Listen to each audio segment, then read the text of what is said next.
Hey guys, episode 170 of the TMG Podcast. This is Carlos. With me is Matthew. Hiyo. And Miggy's with us. Hi. And it is August. Is it August 9? Yeah, it's August 9. Almost a Thursday. Quite Almost. late. Almost. I'm pretty tired. It's an interesting week, to say the least, with what was going on, what was released this week. For one, the international for Dota 2 is currently, it's currently underway, and Valve had a pretty interesting announcement, and we totally forgot that company can actually make games. So we'll talk about that in a bit. Speaking of esports, Marvel vs. Capcom Infinite. Capcom did something funny. Let's just say that. So we're gonna talk about Capcom and their next take on Marvel vs. Capcom, also in the cast. And of course, Gearbox also has another game that is, honestly, I'm not too entirely sure what it is, but it's another shooter. And yeah, we're gonna talk about that later. Matthew, you told me I have been watching you people all week. I've been watching What do you mean, you you people? games. Okay, one, what do you mean by you people? And two, we've talked about this last week. You mean my stalking problems? Yeah. I've given you the pamphlet. I've given you the links. Obviously, you didn't check it because you knew what I was playing this week. The moment I entered this Discord, and that was very, very almost on point. So instead of going straight to what I was playing, let's go straight to you because you know what I'm playing. I don't know what you're playing. Though I have the show notes in front of me, I'll just pretend I don't know what you're playing. Well, I've been playing Brutal Legend, or is it Brutal Legend? Brutal. Yeah, Brutal is it's got a little umlaut on the U. The very strange bird. I mean, a lot of people know about this game. It's a heavy metal action adventure game starring Jack Black in a post-apocalyptic fantasy heavy metal world. Like it's by the guy by him. Yeah, it's an old game. It's like 7 years old, I think. 7 only? Oh. That's Yeah, pretty and old, man. That's a it's- console generation. No, I was thinking way older actually, to be honest. No, we are getting older.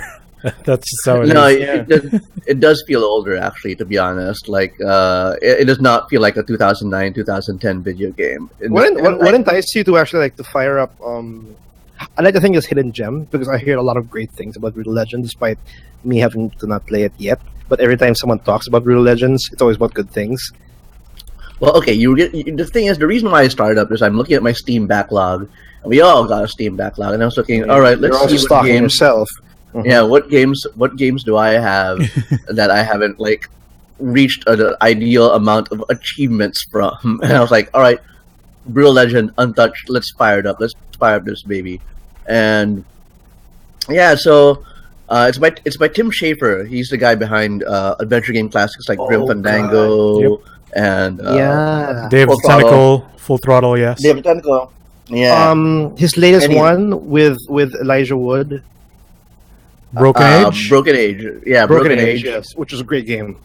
Yeah, and ever since like 15 years ago he left. Yeah, it feels like an eternity. 15 years ago he left LucasArts to found his own company called Double Fine, which is now a very well-known company because of that game you mentioned, Broken Age, the most successful Kickstarter at that time. You know, he came out and he was like, all right, I want to make an old adventure game like I used to. Give me money. And everybody's like, we give you our money. And lo and behold, Broken Age, a big Kickstarter success. But yeah, Brutal Legend. Didn't he go? Was that give me more money because he had to finish part 2? He did. I think so. Yeah, he did. He did. There's a point where He had to. He had to Yeah. pay his employees. Yeah. So Brutal Legend was one of those games he made in the interim between, Broken Age and his LucasArts classics, as well as Psychonauts. Psychonauts is another game that Yes, he made. that was his. But anyway, Brutal Legend was really interesting because a lot what you don't realize about the game upon picking it up on a box or looking at it first glance is that it's not just like your conventional action brawler, which would be fine. It would be absolutely fine if it was that, because you got Jack Black doing the voice. You've got a lot of personality. It's a very interesting heavy metal world. It's got a clear love letter to heavy metal with all the heavy metal great music in it. But halfway through the game, it becomes a real-time strategy game. It does. Wait, what?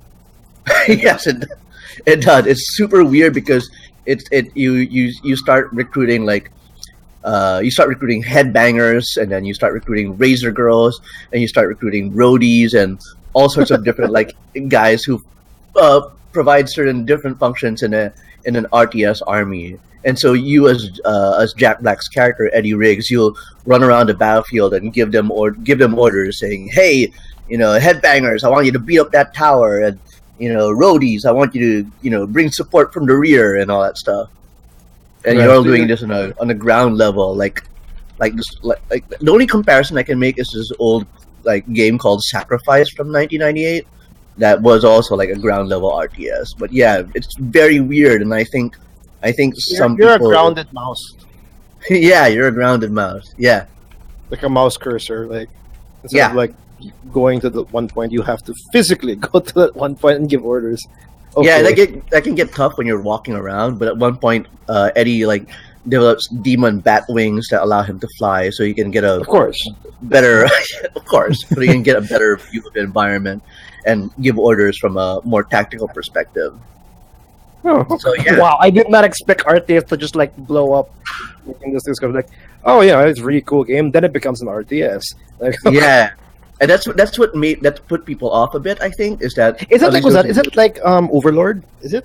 Yeah, a bit like Overlord. Yeah, a bit like Overlord. I think that's what put people off when it first came out. Was at least those who played it or bought it, was that they bought this game thinking they were going to get that game, and then halfway through they're like, "What? I did not pay. This is not what was advertised." And I also like to think that Jack Black was in a really famous point at that time. Yeah, he was very Tenacious D mode during that era. Did it sound like he had anything to do with the script, or it just sounded like he just literally got the paper and read it? I think he really had something to do with the script. So much of the personality comes from the kind of characters that Jack Black has played in the past. And in fact, I would say that this is a more serious version. He's still very irreverent. He's still very much, God, I love heavy metal, and we're gonna do some awesome shit. But the game is also set in a fantasy world, so the stakes of the conflict are still very much real. In fact, the only major knock I have on this game is that it feels like a game that's made of very amateurishly developed parts. So while it's got an ambitious world, ambitious concept, the driving is just not very great. The combat's not very great. The command interface could be better. It's all these, I wouldn't say half-baked, but just sort of the craftsmanship isn't where it could be. There's not enough polish in it. Is that what you're saying? Yeah. But, switch that game on easy mode and power through it when you at least switch it when it gets hard. Power through it, and you'll have a fun heavy metal inspired romp that is good for several laughs and a memorable experience. Right. My God, I think I have. I'm just checking out my my Steam account.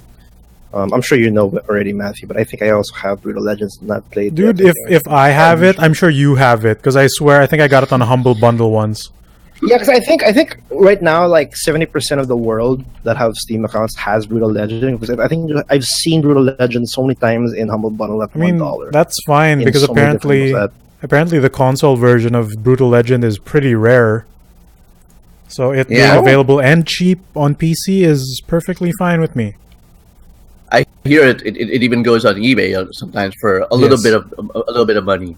Not not crazy $500 or whatever, but still definitely more than 100. Yeah, around that. Yeah. Ooh, I'm gonna take good care of my Tomb Raider, Rise of the Tomb Raider 360 copy. I really think I'm the only one who bought that. To be completely honest with you. Yeah, you should. Because I don't think anyone else knows that game exists. I know. Like, one Xbox One, man. You know what'd be better? What would be rarer is the Xbox One copy, because fewer of those were sold.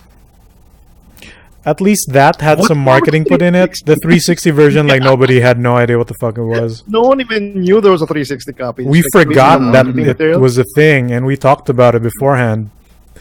Yeah. But that's pretty cool, though. Brutal Legend. I like to think a lot of people consider that as a hidden gem. Yep. Like, yeah. I heard it's alright. Before we go on to the next the other game I played this week, did you want to talk about your game? Oh, mine? Yeah. Oh, well, here's one. I've been playing a game called Guild Wars 2 because I'm crazy. But not really because I'm crazy, but because there's a new expansion coming out called Path of Fire, and the weekend event unlocks one area.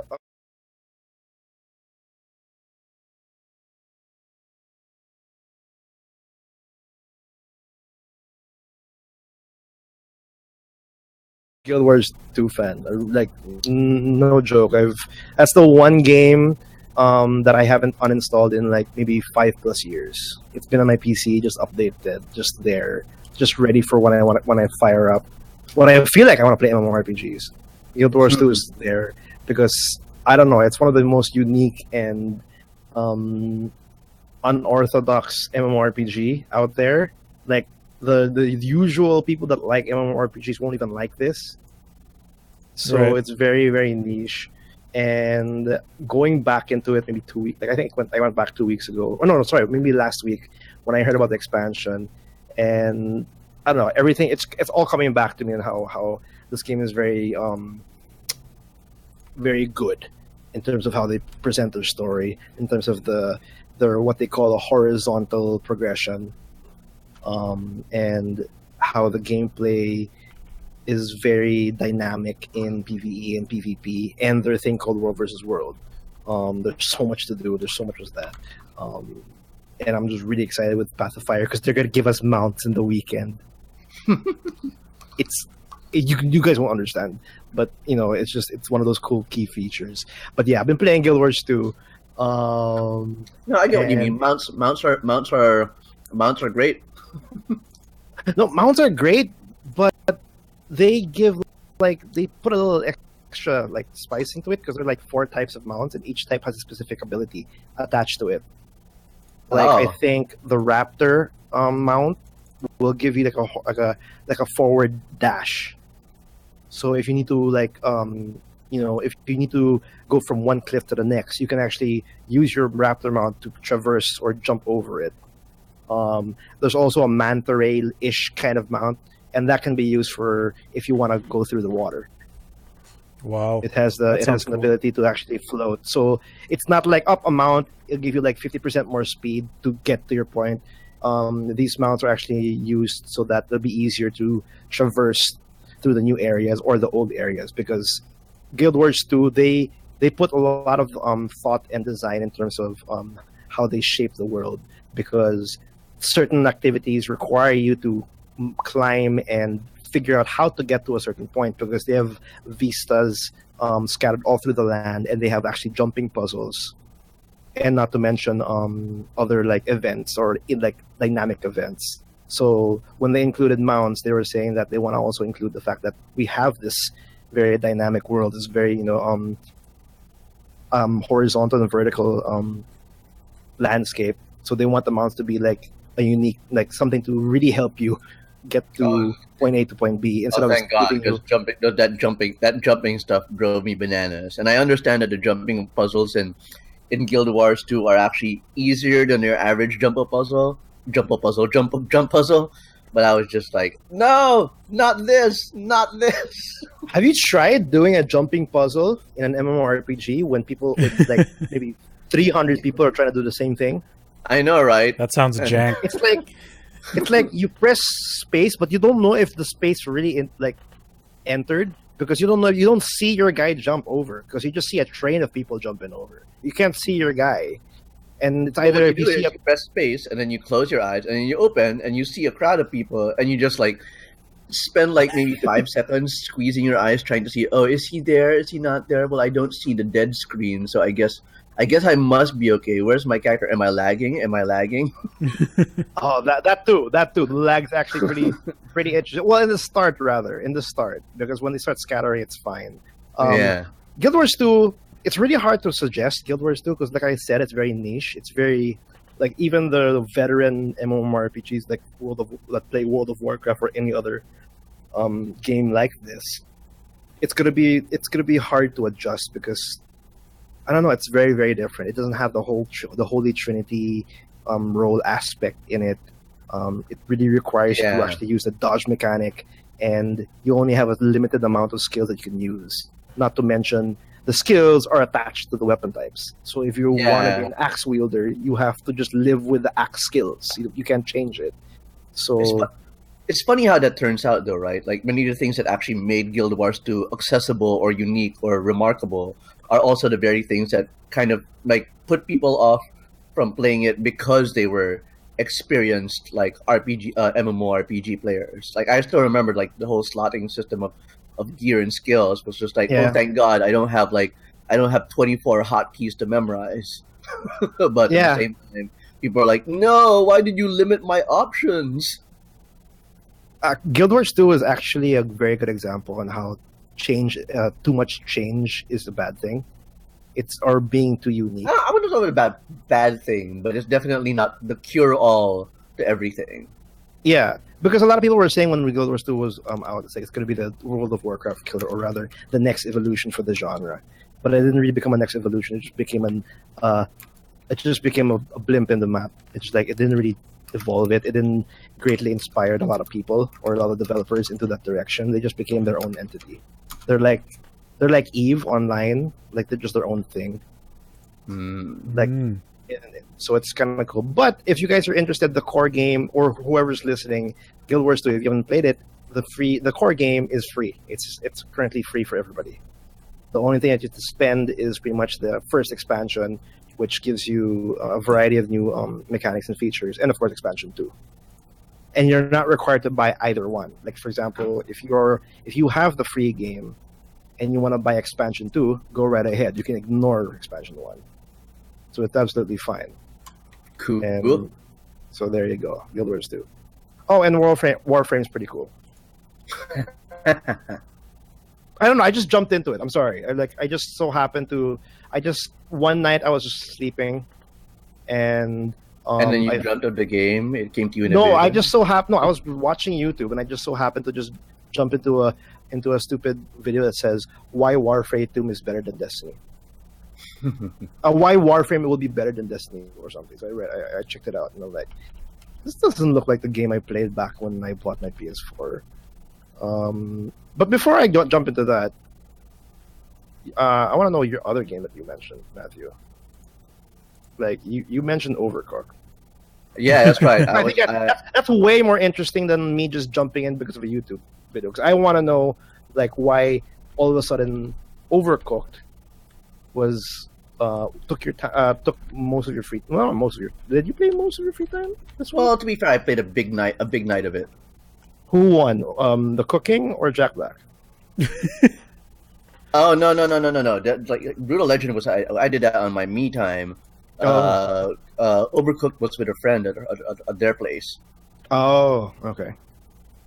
Yeah, because ever since we got the Nintendo Switch, Jamie and I have been evangelizing the platform to many of our friends who are not really core gamers. And you have to understand, I don't want to get into a whole Nintendo Switch discussion, but you have to understand that the Nintendo Switch is really appealing to those people who want to be able to play games on the go.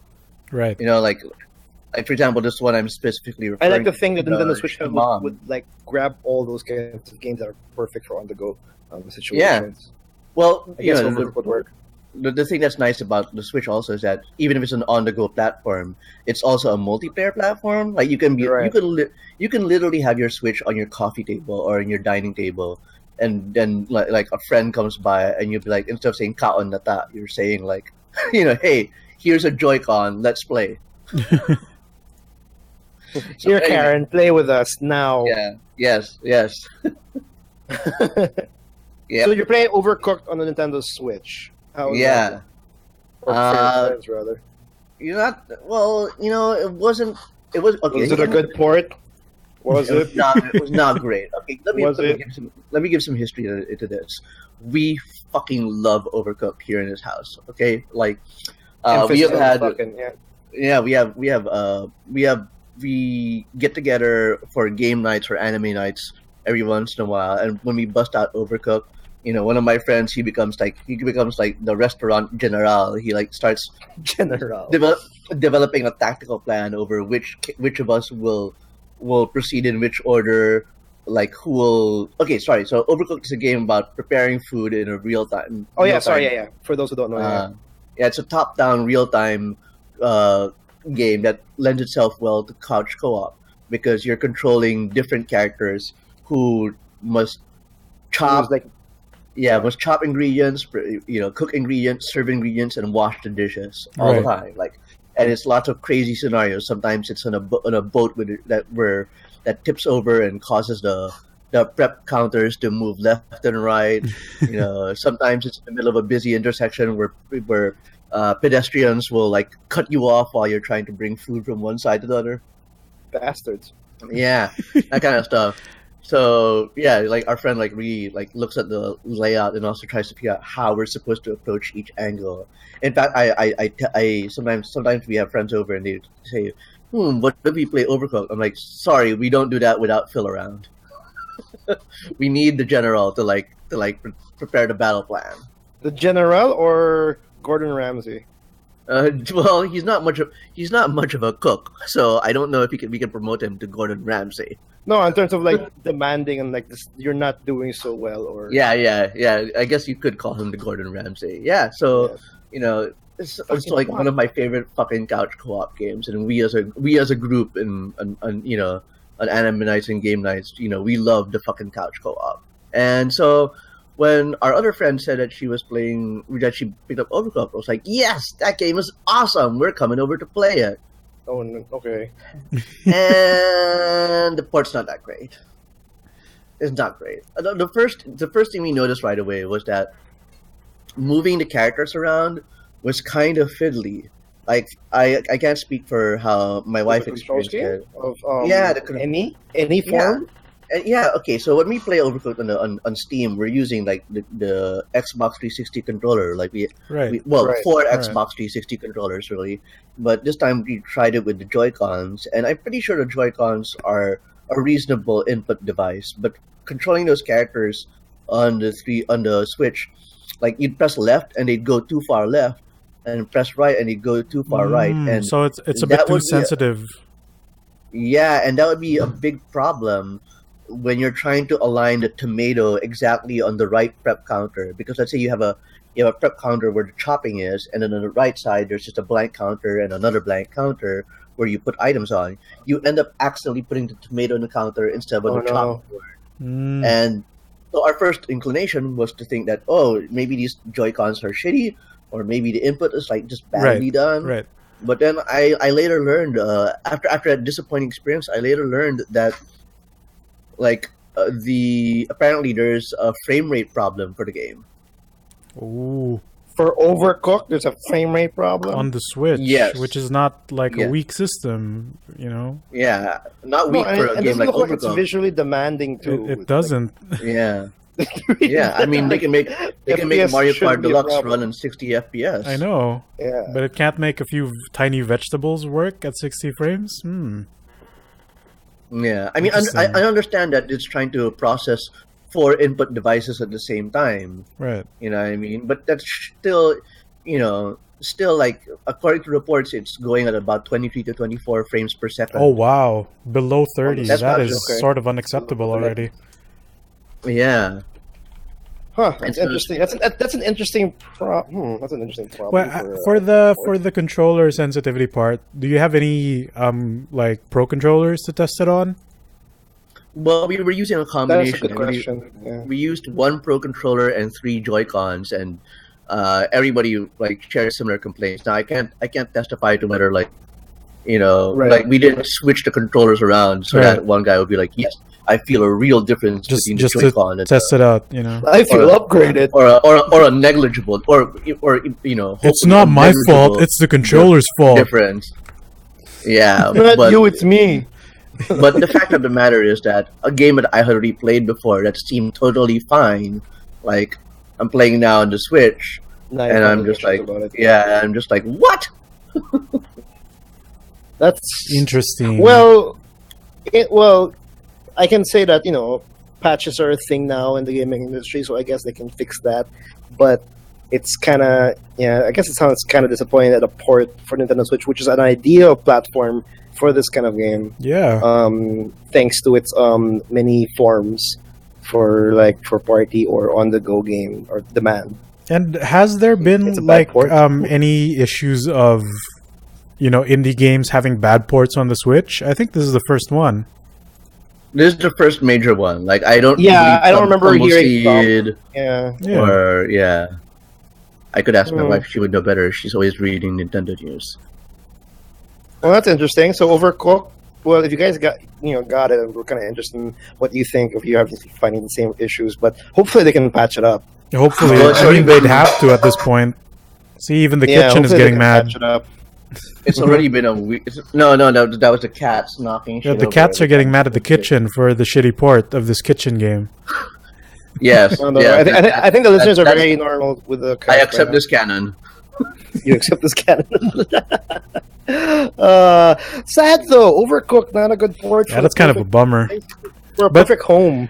Like, the way you told us about the Switch having a bad port was via some other news.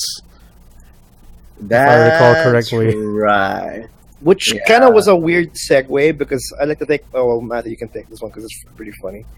Yeah. So, it's kind first of all, you were talking about updates. I do want to point out that it's now August 9. It's been over a week since Overcooked came out, and they're still trying to update. They're still working on an update.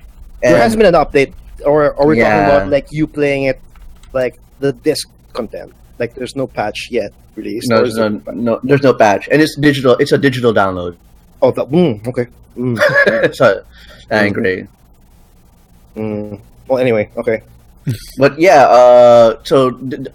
know, it was really interesting though what happened with Overcooked, because what the developer ended up doing was they started sending off. Okay, this is gonna be bear with me in this segue.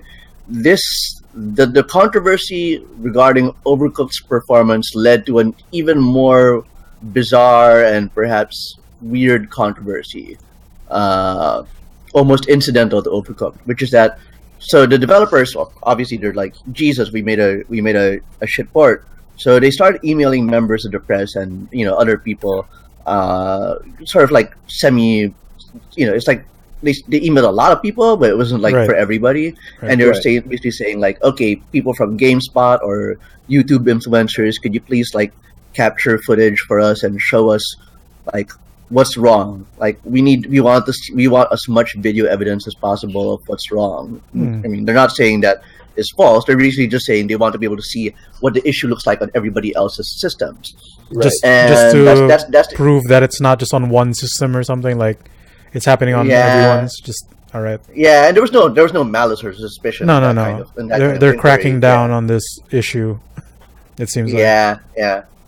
And so they just want to see what happens. And there's an email sent to various people, and one guy did not take it very well. He basically said, "This guy named Nick Robinson. He's a former video producer." At Rev 3 Games, Revision 3. He was a former intern at Giant Bomb, and he currently works as a producer at Polygon. He works on them under video series like Carboys and Cool Games Inc. It's a podcast or a video show where he and Griffin McElroy like talk about like made up video games for a laugh and all that stuff. So basically, he's an active content creator. Right. And so on his Twitter account, where he's known to be a little bit snarky, he basically he print screened the email, posted it on Twitter, and basically said, "Hey, please take shitty video of our shitty port so we can figure out the shitty problem, something to that effect. Basically, a developer's genuine reach out for help in fixing their problem.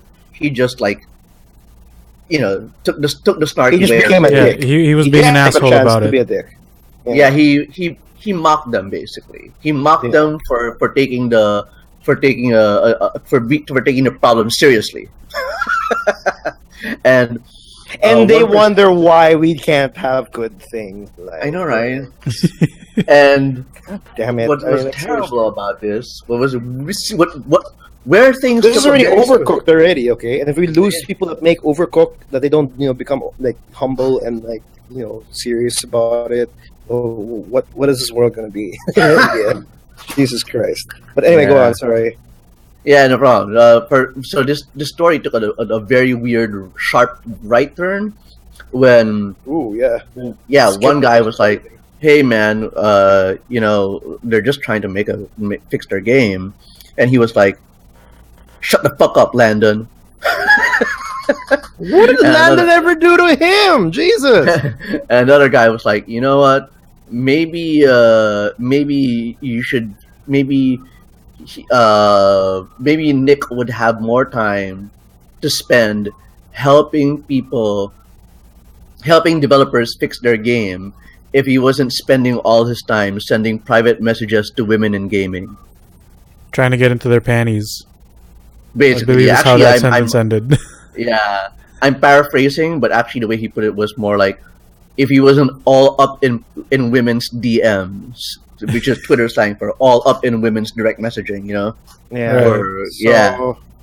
So and there was this awkward air that lingered all over the specter of Twitter for about a couple of hours, and gradually people came forward with stories of how Nick Robinson had been, sexually harassing people, or at least, propositioning them, sending them inappropriate text messages and stuff like that.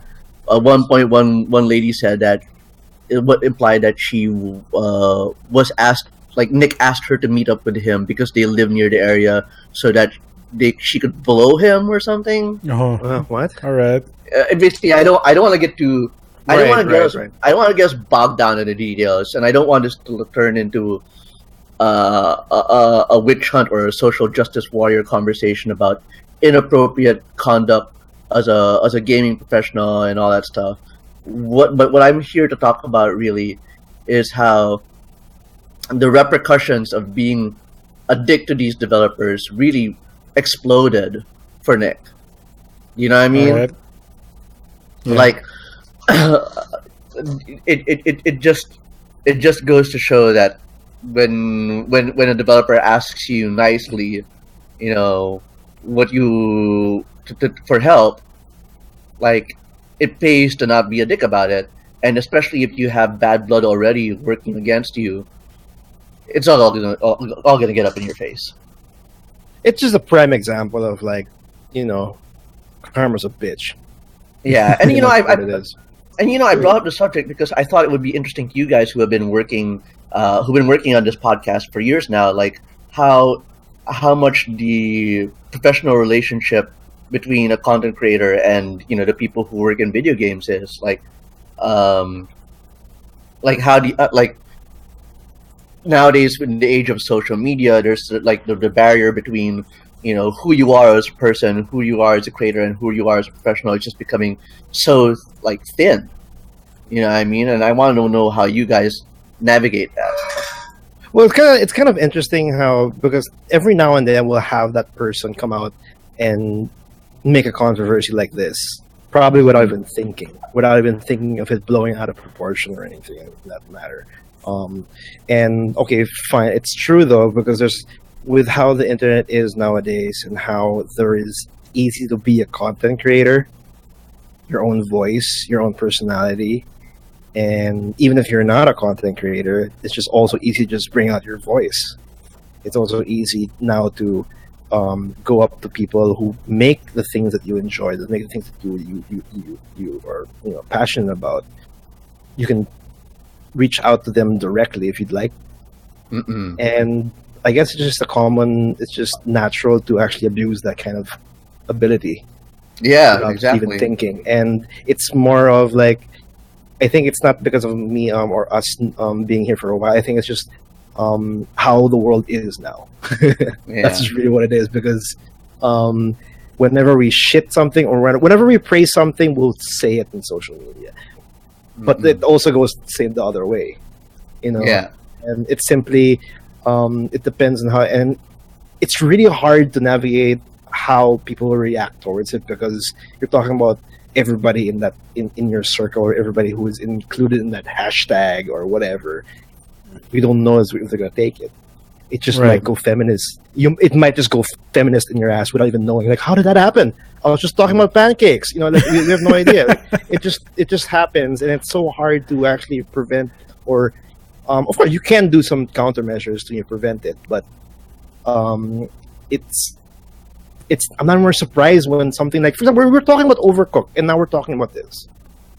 Like, he was just a dick. And then there's somebody that just came out with, And somebody made it personal by bringing up. Yeah, it made it personal, and then there you go. The overall goal, in the first initial goal of the whole thing of Overcooked was to find ways or find more evidence to improve the port of Nintendo Switch, and now we are finding Nick Robinson's skeletons. Yeah, I mean, like, damn it. Like, it's really like it's kind of disheartening, because one, that's how the internet is, and two, like what you mentioned, Matthew, it kind of sucks that when a developer says we fucked up, we need your help, they get overshadowed still. Yeah. I mean, you guys totally know where my like moral social allegiances lie, in this murky world of in this murky world of video game culture that is trying to make sense of a post Gamergate climate. Right. But it's just like the abuse of power, the abuse of that kind of power was just a really, really bad look. Yeah. And as much as like you want to like say like it's natural to say to watch what you say, even more so on the internet, because like how people say don't go overboard, don't try to disrespect somebody when you're somebody in around the room. Now there's a big chance that whatever you say you can actually affect a community, and like you didn't like that's in Brazil. Like shit, like that's how the world is now, and I guess in any industry. Yeah, and I want to conclude this topic on a positive. I want to conclude this topic on a positive note by pointing out first of all that it's not true. Nick Robinson was actually a victim here. No.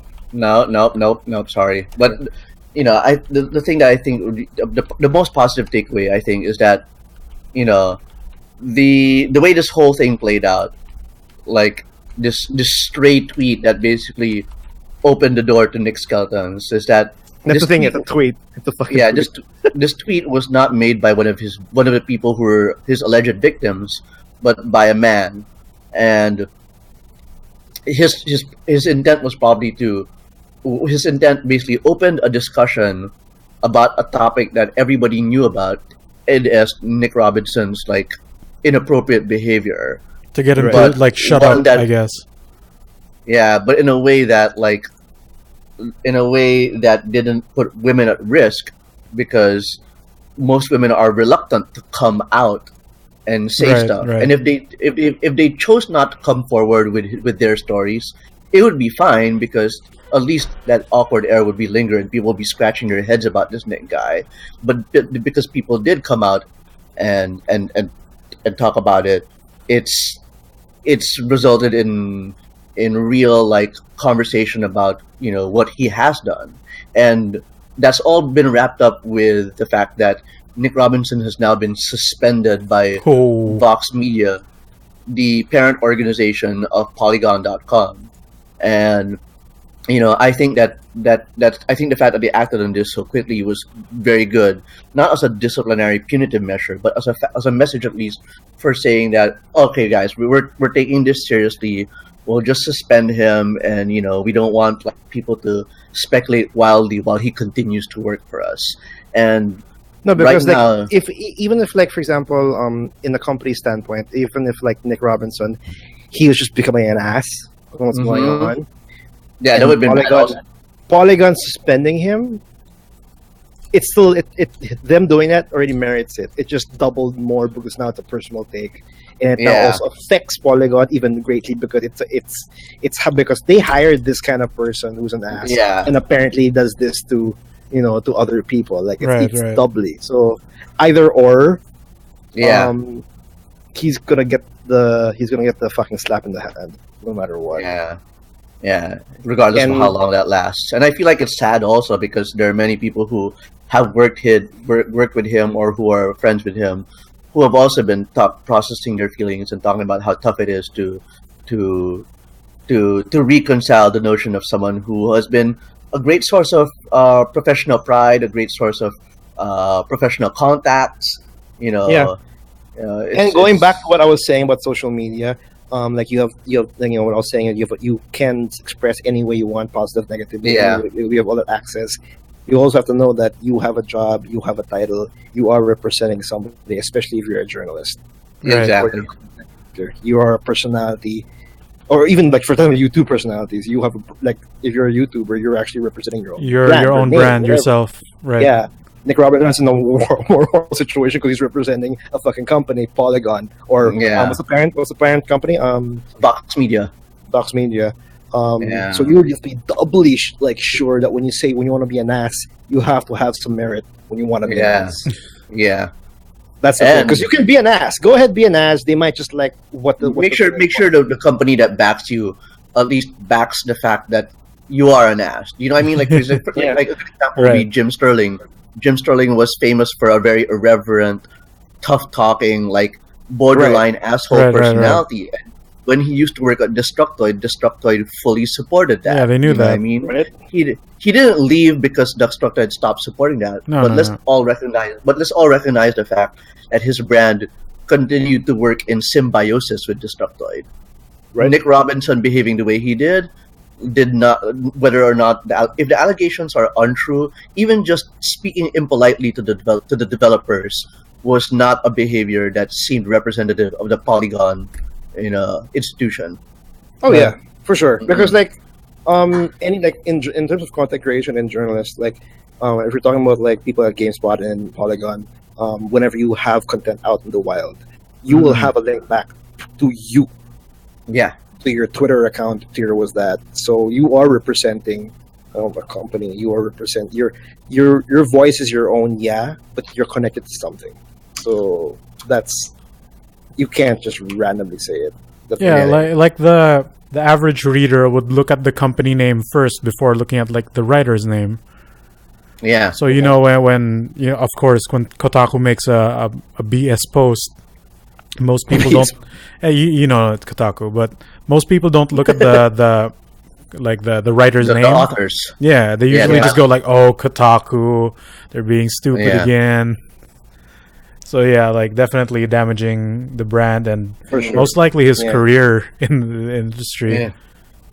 Yeah, he's probably persona non grata now. But anyway, Moral of the story: don't be like Nick Robinson. Moral of the story: don't buy Overcooked on the Switch just yet because it's not working so hot. Yeah, because then again, we are a video game podcast. I mean, so happens it did stem from that. It was related to that.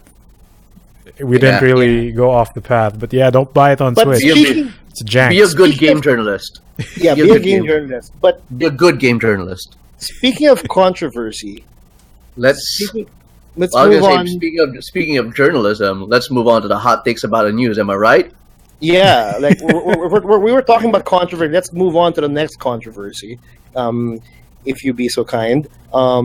Something was leaked recently, and I like to think it's controversial in a way. And I'm talking about Marvel vs. Capcom Infinite. In general, no, Marvel vs. Capcom Infinite. their esports business plan was leaked to the world. Yeah, that was pretty I'm sorry, I bad. can't. Oh God. Are you okay? I mean, I'll news try to be okay. leaks hasn't been too good for MVCI. Like the roster leaks and like some of the changes have been coming out, most of which are still confirmed at the moment. Like most of the roster reveals are correct, aside from maybe the Jeddah reveal at Evo. I think that was the only secret so Yeah. far. But yeah, basically the entire esports business plan for MVCI and Capcom Cup was uploaded to YouTube by accident. I mean, let's keep that in a box for a bit and just talk about it. Why were they in a position where they can press upload on this? I know, and why was it in Why a video was that form? ever a possibility? All right, let's. So basically, it's a 5-minute video for any of you all who haven't seen the video, which, to be fair, I has would been, put a link. It's been taken down. I'll take it that right now. it's been taken down, Screenshots but are it's up. been It, screenshots are up and it's being re-uploaded. You know, everywhere people can Every which way. re-upload Like it. everybody Yeah. that has a the entire world knows this already. yeah. Yeah, too well, late. it was made public on the personal YouTube account of John Diamanon, who is the senior director of licensing and esports At for Capcom Capcom. USA. Right, right. Oh God. Oh God. Continue, please. Okay. Yeah, and the video basically reveals the entire full plan for how Capcom will be handling Marvel vs. Capcom Infinite's esports. And you know, that to be fair, it's not like when you think leak in this age of video games where there are leaks everywhere and nothing is a secret anymore. Like the notion of a leaked plan for Marvel vs. Capcom Infinite doesn't seem so terrible, but this video, it's the full business plan, right down to money. Exactly. Like So when so you there's nothing there's nothing scandalous. There's no. It's just very, very awkward. Yeah. Super awkward. So when you shared with us this article, I was thinking that, oh, another roster leak, oh, another reveal leak, and then nope, straight up business and money talks. Like, oh, this Yeah. is the side of esports I've never seen. Interesting. Yeah, so it includes how much money they're paying for everything, how much money they expect, how much money they expect to make, how much money goes to different companies, that kind of stuff. And a lot of people are asking why is this damaging? It's just showing how the sausages are made. And I'm like, well, first of all, when you know how much money is going in and out of this system, it basically lets in other third parties know how much money is at stake. Right. And that means other companies or other parties will be able to demand for more money or put less money into the Right, system. right. They know the It'll also cards affect you hold, Capcom stocks so there's no as well. surprises. Yeah. Right. And that can be really damaging to Capcom. So Capcom's bargaining position in any esports arrangement is basically, out in the open. No, and yeah, and at the same time, let's just imagine that Capcom is making soon taking care of specific deals, and this information might tip them off the other way. You never. Information is key. Information is king, and if you have this kind of information, people will either abuse it or the other way around. That's just how it's going to be. And this is money talk. This is a business plan. This is not a plan on how to make it successful. It's a business plan in the esports side as well for a game that hasn't been released, that is currently under weird water right now. It's because of how it's being handled. So is it damaging in terms of fan base? In the business side, yes, but in terms of the fans in general, Not necessarily. No. not necessarily. You think? I think the Yeah. roster's doing that. Something else is doing that for the audience. Don't worry. Yeah, It's Dante's face that's doing it. it's down to Chun Li's face, to be honest. Yeah. It's down to Captain America's boobs. Is what it Yeah, is. his Rob Liefeld form, absolutely. Yeah, but Jesus, okay. Can I go back to the fact that why was this an option for an upload still? I mean, like, how is that even? How was does he, he didn't know how Dropbox worked, or did How he does know that this there's other happen? options? Yeah, like There- that's what I was really weirded out when I saw the article. Like, why was that even a possibility? I mean, for people who use YouTube as one of their primary sources of distributing media, you'd think that there would be at least 3 layers of defense before this goes public, right? No, apparently Like, just did it lang in the park. You'll have to upload it, Yeah. and I'm sure their default settings for their channel isn't set to public, because when they upload a video, you'd have to put the title, you'd have to put the descriptions, you'd have to put the tags. You know, instead of seeing like mvci.mp4-biz, you know, as your file name, you have to put the proper title for it, or else it looks very unprofessional. Yeah. So that's already 2 layers, right? So how does this? You know what? He might have been an incompetent boob who uploaded his video, and I've seen this happen among older gents. They would upload their video, and they go like, "All right, who is this video to be seen by? Everyone. Private? That makes no sense. But everybody in the company should see this. I guess it's So sort of let's go public." Oops. Let's hope he knows how to manage his porn folders. Should But I yeah. bother thinking about it the other way? What's a positive thing? What if Capcom did it intentionally? What would they get out of this? They could probably Oh up my the God. prices and try to sneak in a better deal somehow, I guess.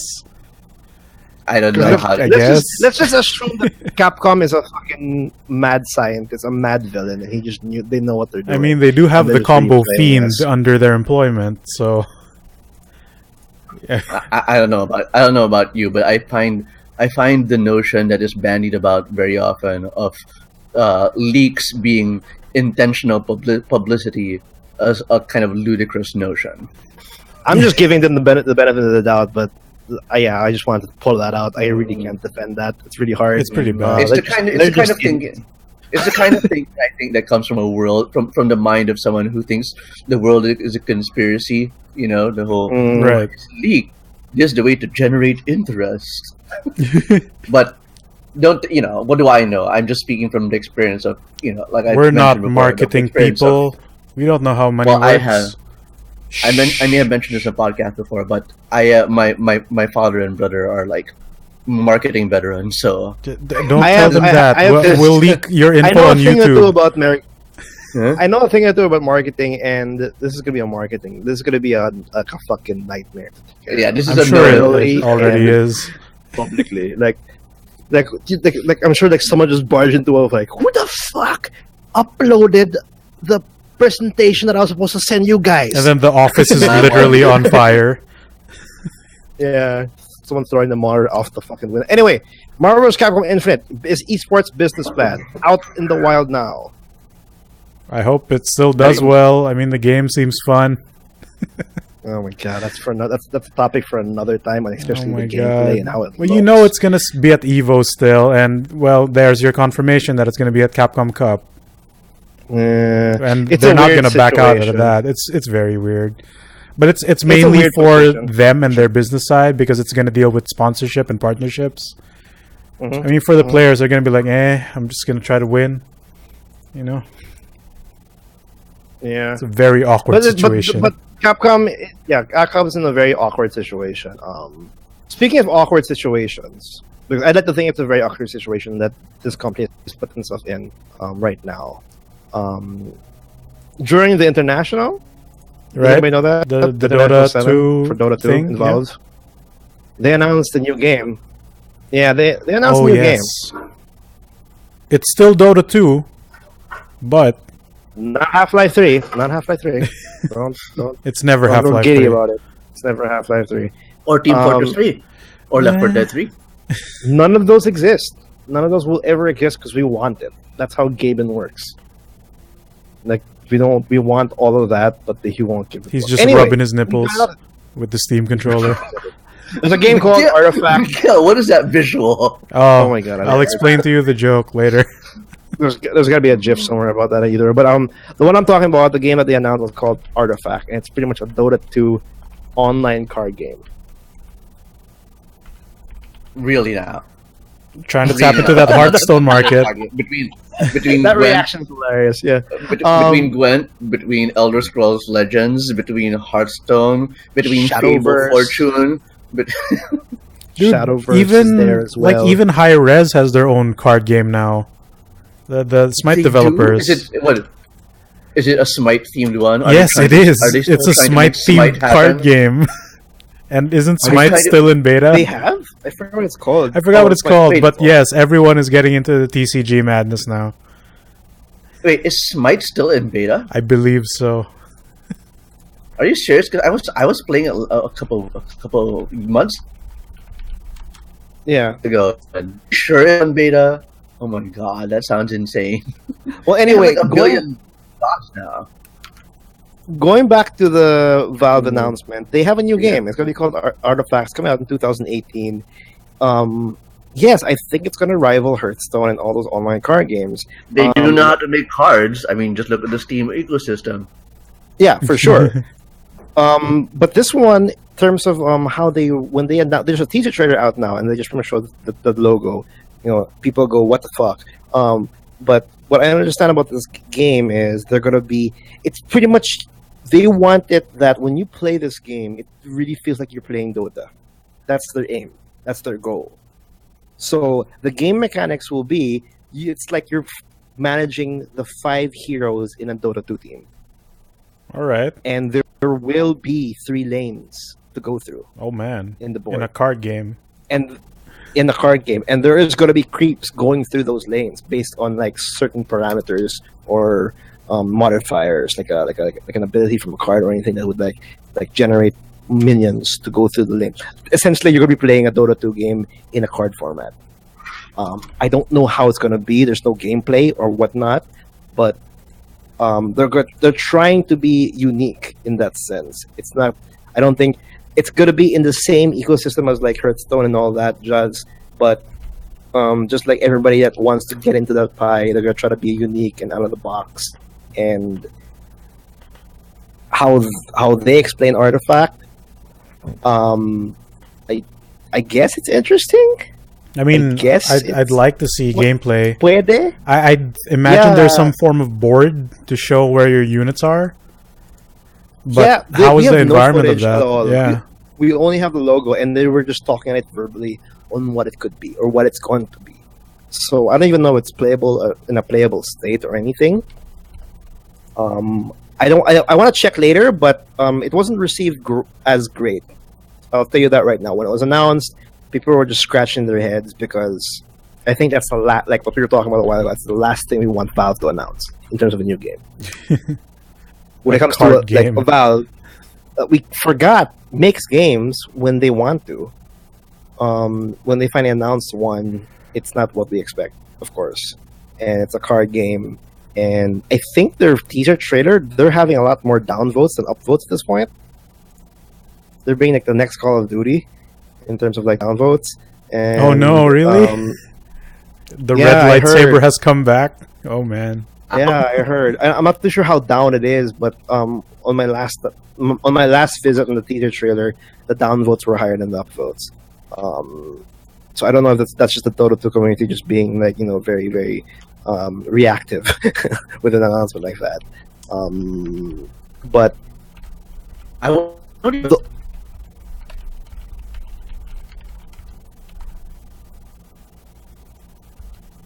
down in general that is not Dota related, because you have to understand that I think Valve fandom tends to be split along 2 ways, which is one, they're that company that they love that made Steam and Dota and Team Fortress, and then there's this weird, bizarre, like set in ways like fandom that comes from way back, which is, oh, these are the people who know the company when they were a single player video game developer for Half-Life 1 and then later Half-Life 2. right. And those guys have been like, you know, these are 35 to 40-year-olds with, you know, with their thumbs up their butts waiting for, you know, waiting for a more traditional video game from them. Not some, you know, money-grubbing esports, Dota, collectible, kids, everything, you know, whatever game that they snort at so derisively. which I will cop to, is from my generation, and I am ashamed of them. But here's my take on Artifact, though. As much as, like, what? Really? A card game? And then also the fans aren't that light as well. Mm-hmm. I'm just looking at, whoa, shit. The big boys in this genre has to step it up now. Like, Blizzard has to step it up. Because we have now Valve coming in, trying to grab the community that loves online card games. And they know, if we know something about Valve, we know that they can support a competitive community. They can definitely give the money to pull drives out of them to like compete and actually succeed. Because if there's one thing that we've seen when it comes to Dota 2's the international, there's a lot of big bucks, and that's mostly crowd. Correct me if I'm wrong, but they're mostly crowdfunded. Right. Based on the battle additional passes and all pot, that. Yeah, so like we're talking about millions of dollars being earned. My point is, it's a big juggernaut company making a card game, and they might just get a player base because there's a lot of money to be earned from it. Not to mention they have a huge install base through the Steam client itself. So the moment they launch the Dota, the moment they launch Artifact, they have already access to that Right, whole right. install base. Yeah. And Yeah. some of those Like, Dota whenever you go to players the are going to store- try this because, Yeah. it's my Dota Yeah. heroes in a different game. Yeah, I wouldn't say this.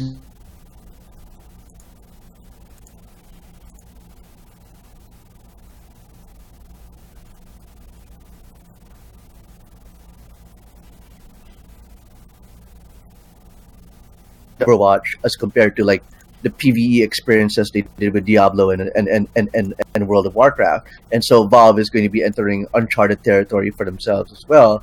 But I think to me the most disappointing thing about this announcement isn't so much that it's a Me Too move. It's like, okay, when Hearthstone happened, we were just like, yeah, okay, cool, and then a bunch of other card games happened. And the moment Bethesda did it with Elder Scrolls Legends, you're like, okay, yeah, sure, you so desperately want a piece of that pie, and now Valve's on this, and it's just like, when CD Projekt Red did it, people gave them a free pass, not necessarily an undeserved one, because they're like, well, CD Projekt Red doesn't really try to create. CD Projekt Red is a more different one because they already have a minigame. They already have a card. Right. It That's was true. based It's off just- in-game It's a minigame. spin-off of the minigame. Right. Yeah, Yeah. because it's different. Where if Elder Scrolls had a card game in Elder Scrolls, for example, 5, the reception wouldn't be as was that because they just took that concept out and became an actual game. Because It's like Rent is as it is. Yeah. it's like So basically, what? Triple tried on inside Final Fantasy VIII. Yep. Right, yeah. Imagine them pulling that out and making it a real game because Don't of the give popularity Square Enix of it. any ideas. Dude, they already did it. It's on mobile. It's not very good. Oh fuck. well, I'm gonna call it now. I'm saying that by next year, EA is going to get an arrangement from Disney to create a PC-based Star Wars card game. I was about to say that. Oh, you fucking- no. I wanted to say that after the seg to end the seg.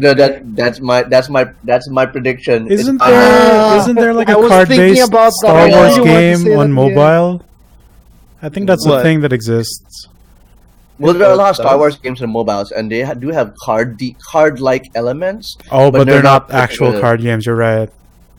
Yeah, Yeah. they're not like Hearthstone or But- Fable Fortune. Yeah, but right, to Matthew's point a while ago, it could also be seen the other way where Valve is trying to play catch up by adding their own TCG in this new, online TCG realm where everyone else has their own card game and all that.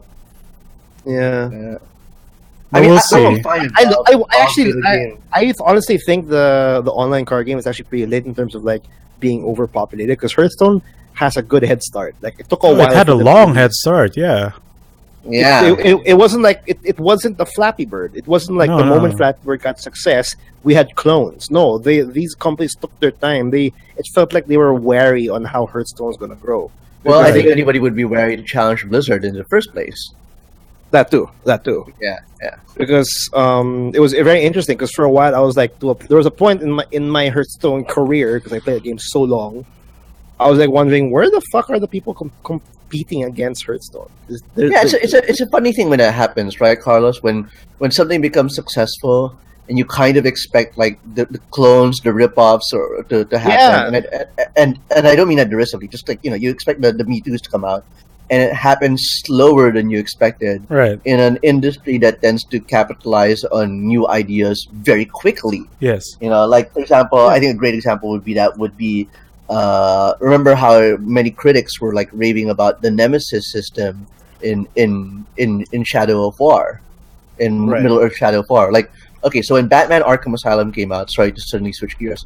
When Batman Arkham Asylum came out, everybody tried to do Arkham Combat, and when they did Middle Earth Shadow of Mordor's Nemesis system, critics were actually saying multiple articles, like from Games Radar to GameSpot, Polygon to Kotaku.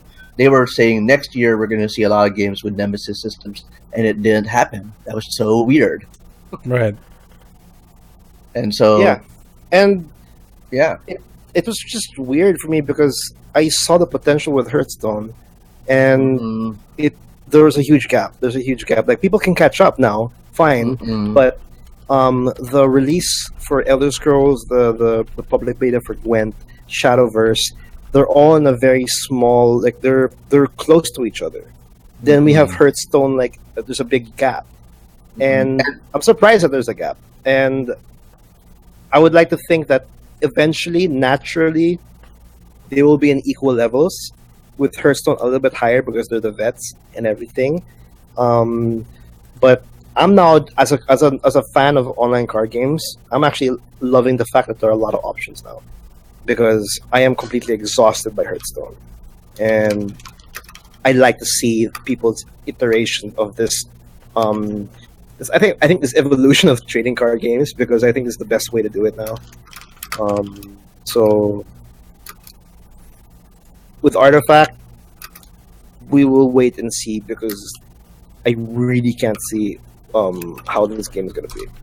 I'm curious about the gameplay too, to be honest. Like, when you said it's gonna adapt, like, basically the main Dota game, but in card form, like, I want to see how that plays, like how the board's gonna be, how the screen's gonna be, how the cards function. Is it gonna be real time? Yeah, or if there's gonna be like an actual board, like a board game. I'm curious to see how that works. Yeah, because it's very weird. Yeah, because that is kind of a very different formula as to like all these other card games, which is basically they all kind of play like Hearthstone, where it's like Magic the Gathering, for the most part. Yeah. So seeing a new game in the same sort of genre but having a completely different take is like, I'm very curious. It's like saying. It's like the difference between, say, Dota and Gigantic. Like, people are calling Gigantic a MOBA, but it plays and looks completely different from your standard top-down, RTS mod. Yeah, and I like to think that it's a good take. It's a good plan or direction, because let's say card games, Elder Scrolls Legends is a pretty cool game, but it's very, very similar to Hearthstone, right? Right. Gwent it's a card game. Very different. Very different. It's very not different. Hearthstone at all. Different in Not a cool way, all. in my opinion. Yeah, which is why it has a stronger way to trend, because it can make it's very unique. It's like you can never. It's not there's not a clone out there for Gwent. Yeah, it has a loyal following, fortunately, but it's also built on the Witcher brand, which, while much beloved, isn't exactly like broad enough to penetrate like a huge player base. Yeah. And thinking about it now, Artifact with Valve behind it, if it's really that unique, it might get a good trend in terms of community building, and I don't have the money to support its tournaments or whatever, because it's fucking. You even have Gaben. He has Gaben behind like Artifact. It's so. If only I could scary. trade my. If only I could trade my Steam cards and Steam crystals for these Artifact cards. Yeah, I have quite a few. No. I am at level 40 on my Steam level user level is 40. Oh no. Oh no. Anyway, yeah, Artifact's gonna be a thing. Artifact's gonna be a thing for sure, and it's a surprise. It was a very surprising announcement. If there was one thing I wanted announced by Valve, I was hoping it would be either the sequels of their games, but it didn't happen. Of course, it's not going to happen. Yeah, but moving on, our last bit. I like to think it's about our last bit. Another big surprise. Hellblade's out. Hellblade! Oh Do you guys remember? Do you guys even remember this game? No, I completely forgot, to be honest. I've been a fan of Ninja Theory the moment they started pissing off Devil May Cry fans.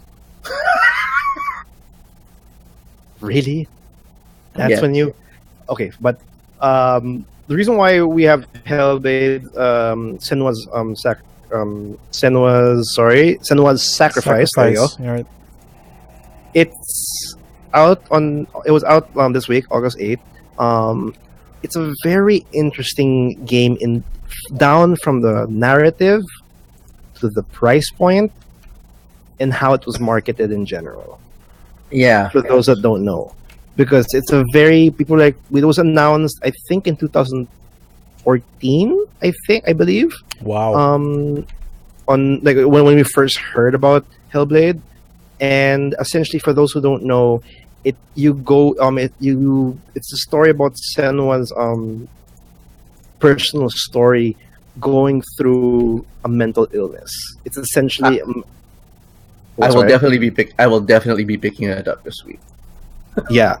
Like her struggles, battling her demons, because we're talking about controlling a player in a video game that is hearing voices, seeing visions, not really visions, more like hallucinations there, thank you.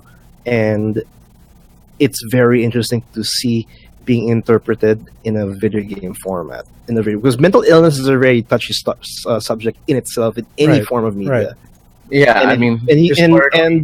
Yeah, historically it's over sensationalized or like not really properly represented, and more importantly, they don't often get the input of people who have actually know a lot about mental health or have experienced like mental health problems themselves to provide their input into this game, into such entertainment or productions that involve representations of mental health. And at the same time, take note that Hellblade: Senua's Sacrifice is not set in the modern setting in the way. Yeah, that's even like doubly interesting about the game. Yeah, they're upping the ante by tackling mental illness, like psychosis or whatever, in some kind of like. I don't even know how to explain. It's a Celtic, like a Norse. Is it a Celtic or a Norse mythology kind of setting? Yeah, I think it's a bit of both. But basically, the character Senua, I think, is supposed to be a Celt. Okay. Not I don't know the full details of the like maybe she's a Celt.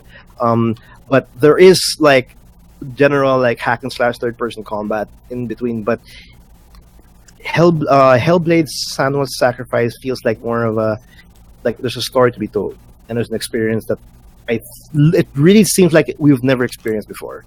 Yeah, I mean the game's journey has been fairly interesting. Now, I believe you mentioned earlier today that you wanted to go into the history of Ninja Theory, and the thing about Ninja Theory is that there's a company that has been. I wouldn't say struggling, but they've definitely managed to break out despite the fact that they made interesting, quality, like they're quality games, but they're not like blockbuster successes. So they've made games like Heavenly Sword, Enslaved, Devil May Cry, and I believe that's been it so far, right? No, that's been it, because for me at least, when it comes to Ninja Theory, I consider them as a really big risk taker.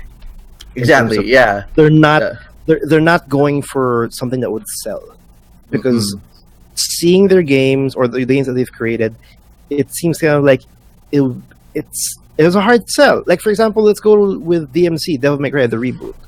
Like, even, I guess, I don't know, Miggy, correct me if I'm wrong, but they're changing a character into their own image all of a sudden. Yeah, a character that was really loved. And when we saw Dante for the first time, we were like, what the hell? What is this guy? The negative feedback was huge. Yeah, it was huge. And that was a huge risk, because why would you change someone that people... Like, why would you fix something when you don't have to fix it, in a way?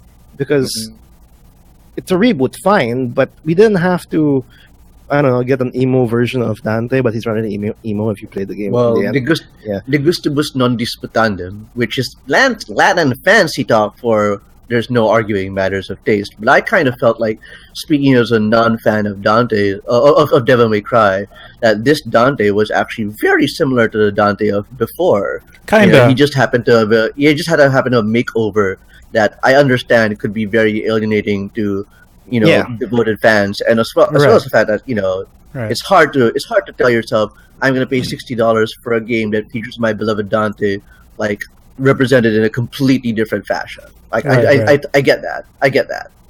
Yeah, because we're talking about like DMC coming right after 4 games. Yeah, 4 games. Right. Yeah, and Dante is not without a tremendous fan base. But before we get into all that nitty gritty about the past, like I just want to supplement your point about our perceptions of Ninja Theory as a studio, and I think the thing that's Ninja Theory I think one way that would be interesting to you, Carlos and Miggy, is that Ninja Theory is like sitting in this place between being a AAA studio and being driven by an auteur. So while the studio isn't quite like headed by a Hideo Kojima or a Sid Meier or anyone like that, despite the fact that they have an outspoken leader in the form of Tamim Antoniadis as creative director, they also tend to create projects that are AAA quality, but seem to have a voice that comes from everybody in that company agreeing to have a creative direction that is interesting for everybody involved. Yeah. From the art department, the music department, the programming department, the technical department. And this Hellblade project is, to me, like a little like I have to admit, I was very worried about this project for a while, because they were talking about how Ninja Theory had redesigned themselves as a company to be a company that makes they called it indie titles of AAA quality. Right. And that was troubling to me, because that made me imply that as you watch the developer videos, they made like over 24 developer diary videos for Hellblade. And you pay attention, and it seems that they scaled down the office from like 100 people or 90 people down to 30 people. Wow! And I was like, okay, man, that's weird. Like, it's a handful of people that only worked on Hellblade. Yeah, there's only a small part. Like, we're not talking about 400, 500 people working on this project. Yeah, this ain't no Ubisoft production, basically. Yeah, it's a very it feels like a minimum like roster. like it's a Firaxis. The makers of Civilization, a Firaxis-sized company more than anything. And I thought it was troubling, because I was like, okay, so if you're trying to make a top-notch AAA quality-looking game on a smaller scale, what corners need to be cut? Does that mean that everybody in that office is working overtime and sleepless nights? Or does that mean... They're surviving over a bonfire. Yeah. They're on the roof. Yeah. Making video games. No, we don't turn on the air conditioner in this office until the game is done. We go up the roof if we want some fucking... Anyway, go. Yeah, and so... Or does that mean that the game is now going to have to outsource a lot of its development for minor tasks, which means that people who are working on the game might not even have any benefits? Of course, that's all just speculation on my part, but, Ninja Theory, again, is a company that really tries to find its own way to make the things that it wants to make. And each one is actually pretty unique in itself. Like, we talked about the DMC earlier, and Enslaved, which their narrative in that game was, it's a typical tale, really. Like, it's a very typical tale in a high fantasy post-apocalyptic setting, and they took it. They tackled it differently with bringing Andy Serkis for motion cap and for voice acting, and they just focus on narrative. Like they just made the combat very dull, very unappealing, but they made the characters so appealing, so like you just want to keep Him and moving Trip, forward. the other character as well. Yeah, even Trip. Yeah, so like, and that's not. It's so hard to sell a game like that. But they went with that kind of quality in terms of story-driven narrative. And then you have DMC. Heavenly Sword was actually a very good game in terms of gameplay, and then after that they just released Disney Infinity. They even worked with Disney Infinity 3.0, I guess, to keep it going. I almost forgot about that. But yes, they were part of it. They were part of yes, it. They were Disney Infinity Marvel Superheroes, which I think was available in every single platform. I think. Yes, I was actually aware of Ninja Theory's involvement in Disney Infinity because their logo pops up every time you boot up the game, and we have Disney Infinity in this house. And they worked on 3.0 actually, not 2.0. 3.0 was the Infinity update that included the Star Wars characters. Oh, okay. And the thing that was most interesting about the big Star Wars update was that they started adding deeper combat mechanics into the game, and there was more of a combo based system. Like in 1.0 is a very primitive like smash mash, and then in 2.0 they started adding superpowers, but 3.0 gave you combos, gave you airtime. Yes, airtime. Right. That means you could use a lightsaber to slash and send an enemy into the air, and then Han Solo could bust out his guns and shoot at it and keep it hovering in the air. Does that sound like any other character you know? Dante from Ninja Theory's DLC DMC Devil May Cry. Exactly. So yeah, the Disney Infinity really benefited from Ninja Theory's input with regards to the combat. And it's very interesting because because after DMC they did Disney, and then they did DMC, the definitive edition, because the PS4 and Xbox One is the realm of where the edition games come out. Then I guess they had Hellblade Senua in their head for the longest time. I guess when the PlayStation 4 was announced and everything, this is going to be their their next entry in the next generation. And to even make it even more interesting, when they first announced, and they kept their marketing saying an independent game, an independent title. That's how they were treating it, because in Hellblade Senua's Sacrifice they don't have a publisher. This is Ninja Theory developing and publishing the game on PlayStation 4 and PC, and its price point on release on August 8th is only $30. Whoa, really? That's how weird and super weird Ninja Theory is. They had advertised, even on another developer diary, they made a big deal out of it. They're like, "Oh, we're gonna release this for $30," and it's flat $30 at full prices. Yeah, which for us actually comes out to 759 pesos on the Steam store. Mm-hmm. And they don't have physical copies. It's going to be a digital-only title to reduce cost. They even said that verbally. They're intentionally removing physical copies, lower cost. And man, they're really they really are trying to be an independent AAA, because when you look at Hellblade Senua's Sacrifice, it doesn't look like a $30 game. It does not. It looks like a $60 game. Yeah. Well, it's worth noting that the game, by reports, does run for 8 hours or so, and I don't want to put a price value on that kind of game. That's your typical action game length, though, like 8 to 10 hours. Yeah, it's a typical action game. Yeah, that's normal. It's not like your crazy ass I paid $60. Here's a 100-hour open world, but it's definitely and it's definitely not a 20-hour campaign. But it's still within the reason of what $60 gets you. Graphics, polish, cutting edge technology, and an experience that lasts for more than an afternoon. Actually, when I heard that it's around maybe 7 to 9 hours in terms of play length, because I just had a conversation with a friend, and he popped up and said that, hey, Hellblade Senua looks really interesting, and it's actually $30. Should I get it, right? And I'm like saying, dude, you should get it if it looks interesting for you, not because it's cheaper. Yeah. And then he popped But up the fact that it's cheaper means it's actually it's more immediately appealing. Yeah. He can entertain the notion. But here's the kicker though. Right after 5 minutes, he says, "Oh, it's around 7 to 8 hours." Oh, come and then on! I asked him, "Is that a bad really? thing?" That's why I said, "Is that a bad thing or a good thing for you?" I'm like, "Well, I don't know." I'm like, then watch the videos and really understand what you're trying to get instead of just saying because value. Like, I mean, let's go. There are people like that in terms of instead of like what's interesting or not, it's based on if it's going to be worth it.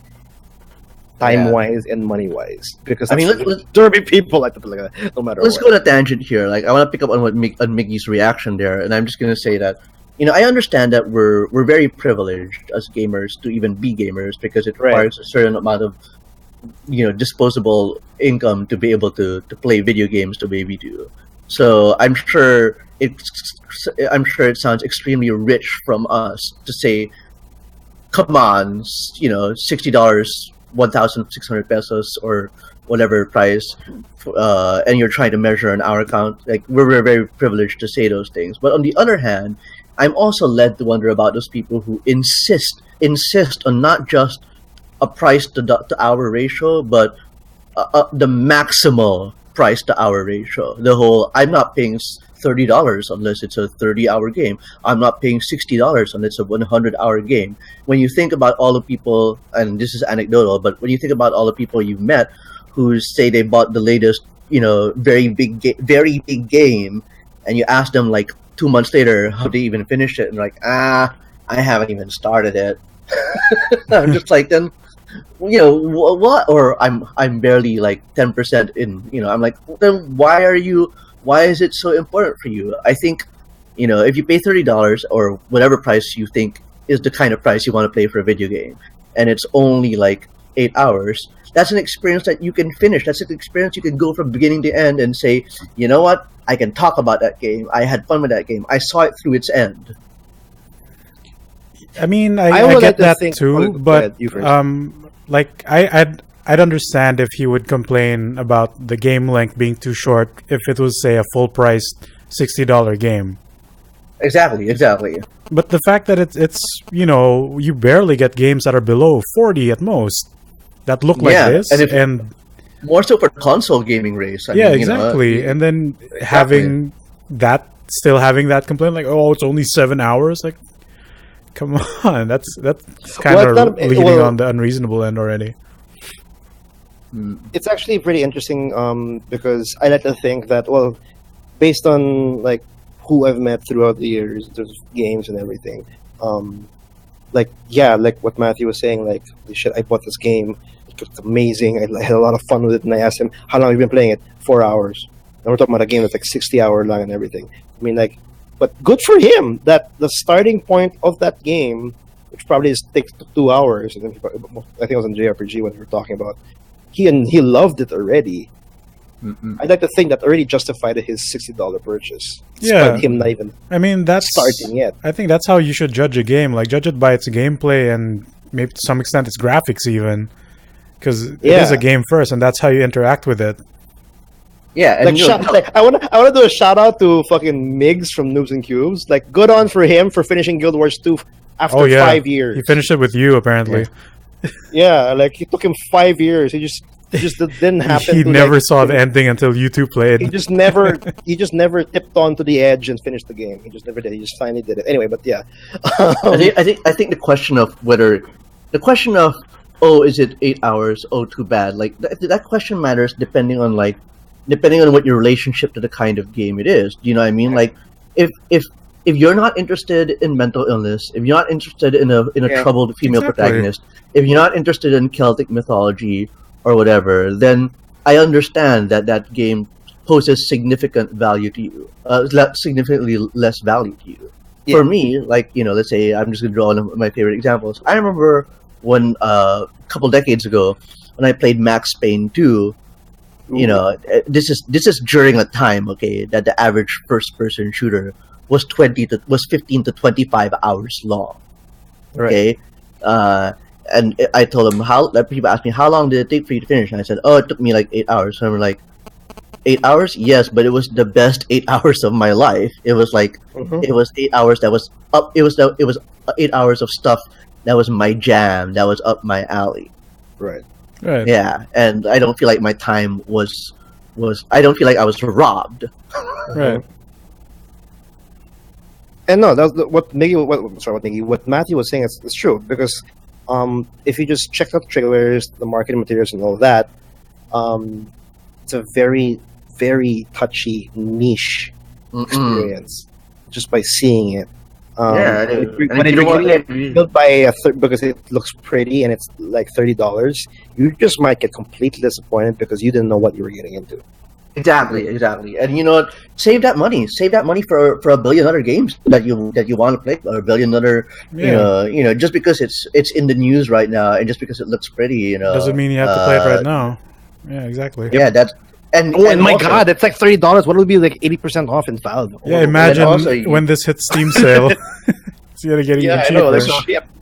You as a consumer have no moral or political or social obligation to keep up with what's out right now. Yeah, you know what I mean? It's very easy to have a sense of FOMO, fear of missing out, by just saying, "Oh, that thing looks new. I heard good things about it. Maybe I should buy it."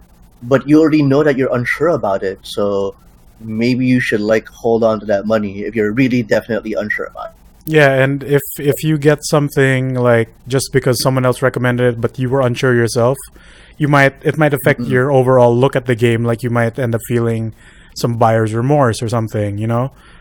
Yeah. As opposed to like jumping into it in a more positive attitude, then you might have ended up liking it or something. If you're uncertain about that game, and then you decide the other attitude you decided to choose, and you're not supposed to, you know, is, oh, I want to try something, you know, I want to test myself, I want to push myself. Right. I might not like this, you know. Right. You go in there accepting that you might not like this because you're willing to put $40 down on something you might not like, and you know, good on you if you're financially disposed to be able to do that.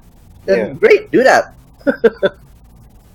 Well, like, for example, for me though, going back to the game Hellblade: Senua's Sacrifice, the one that's kind of pulling me, not because of the price point, not because of the length, but because of how they were going to tackle mental illness. Because there's one point in terms of like the footage, you know, in how games there's always going to be someone in your ear, right? And like, oh, you know, like we have to go up that cliff because we got to get, you know, the nuclear core or something. Go up to that damn thing.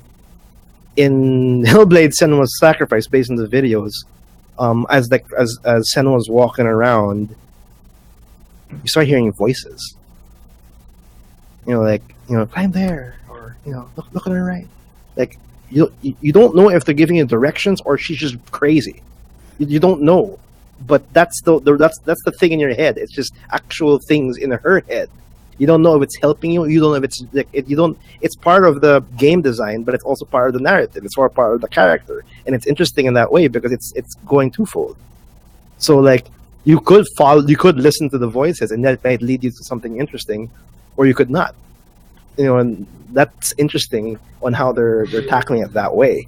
Hopefully it's like that. Hopefully there are branching paths that, you know, change the flow and, you know, how your character experiences the world. But I don't think it's going to be that way.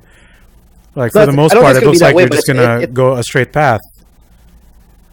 If it goes to a straight path, cool. But I'd like to think that that's a cool way of like implementing, if ever, in terms of gameplay design. Like if you have a crazy person, you know, we already have people in our heads anyway, in our ears, telling us what to do. Like UI is telling us what to do. So that, for me at least, kind of got me interested in terms of Hellblade: Senua's Sacrifice. And yeah, PlayStation 4, Windows, it's available now. Digital only. Right now. Digital only. For $30, that's not too bad. That's really surprising. 759 pesos and 95 centavos in Steam. Don't forget. Ninja Theory keeps on describing this as an independent Which makes it AAA game. $16. For us. Yeah. For us, yeah. Very, very cheap, actually. Super cheap.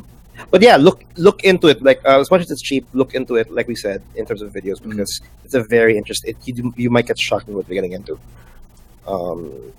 Because gameplay wise, it looks very typical. It's really about an experience with mental illness and Senua's journey, really. And that's how I'm going to end. Unless you guys have anything else to share, because I think that was a very good one for episode 170. that was a good one. Thanks guys for pressing the play button. We have a new episode every week. Every week there's another episode. You can subscribe at iTunes and Podomatic, and also our episodes of the TMG Podcast can be found on our website www.toomuchgaming.net. And if you have any questions, clarifications, or things you want us to talk about in the future in the podcast, you can email us at contact@toomuchgaming.net.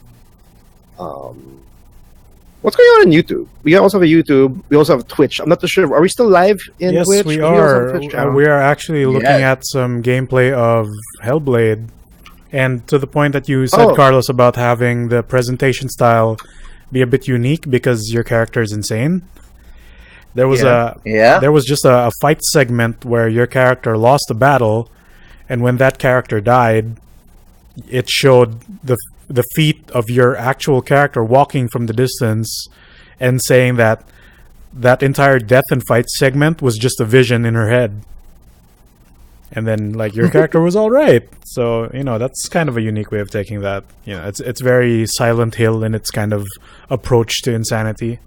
I think that's cool. Well, there you go. We do have a Twitch. Yeah, we do. We're trying. The video quality is really bad because I had to lower it so I wouldn't lag in the podcast. But it's an experiment. We were working on the kinks in terms of upgrade because we are still an audio show. Nice. We will do our best to describe the video feeds and all that. But Arlie is back on the stream. He jumps in usually on the weekends. He plays a lot of FF14, so just check it out, see what's going on. On YouTube, I am uploading our Mega Man 8 live stream that I did last weekend.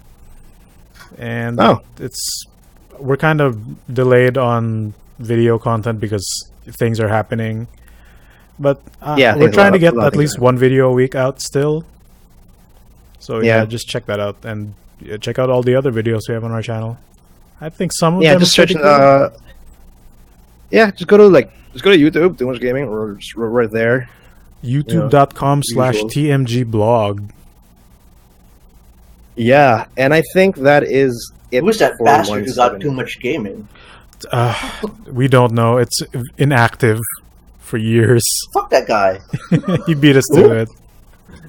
Who? Oh, the one who did. That guy. YouTube.com/Too Much Gaming is owned by someone else, and we just didn't beat him to the punch. Yeah, he's cool, I think. But anyway, his channel's dead, man. Oh, yeah. I'm sorry. Yeah. Okay. Cool.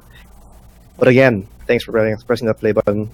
You will hear us again next week for more juicy topics in the video game verse. Thanks again, and see you next time. Bye-bye. Bye-bye.